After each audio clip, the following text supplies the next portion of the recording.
حضرت انس رضی اللہ تعالی عنہ فرماتے ہیں کہ جمعہ کے روز ایک شخص مسجد میں داخل ہوا۔ اس وقت رسول اللہ صلی اللہ علیہ وسلم خطاب فرما رہے تھے۔ اس نے رسول اللہ صلی اللہ علیہ وسلم سے عرض کیا، خشک سالی ہے، اس کے باعث ہمارے مویشی ہلاک ہو رہے ہیں، یہاں تک کہ ہمیں اپنی ہلاکت کا خطرہ ہونے لگا ہے۔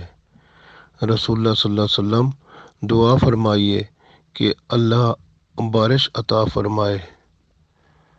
رسول پاک صلی اللہ علیہ وسلم نے دعا کے لیے دست مبارک بلند فرمائے ہی تھے اور عرض کیا، معبود برحق ہمیں بارش سے سیراب فرما۔ دعا سے پہلے مطلع بالکل صاف تھا، لیکن جب آپ صلی اللہ علیہ وسلم نے دعا فرمائی، چاروں طرف سیاہ بادل امڈ آئے اور 7 دن تک بارش جھوم جھوم کر برستی رہی، حتیٰ کہ دوسرا جمعہ آ گیا۔ وہی شخص دوبارہ مسجد میں داخل ہوا اور اس وقت رسول اللہ صلی اللہ علیہ وسلم خطاب فرما رہے تھے۔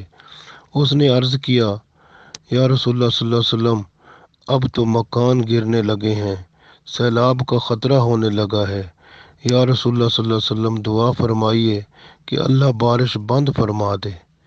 یہ سن کر آپ صلی اللہ علیہ وسلم مسکرائے اور دعا فرمائی، یا الہی، ہمارے قرب و جوار میں بارش برسا لیکن ہم پر نہ برسا۔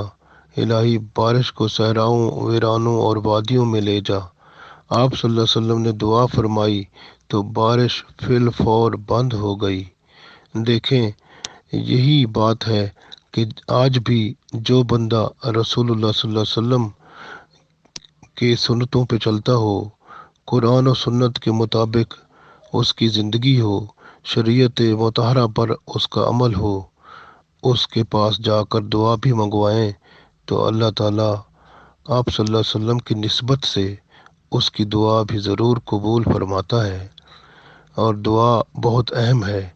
جب بھی کوئی ضرورت ہو اور کوئی معاملہ ہو تو اللہ کی طرف رجوع کر کے التجا کرنی چاہیے، اور دعا کے ساتھ تمام مسائل حل ہو جاتے ہیں، لیکن اللہ سے مانگ کر تو دیکھیں۔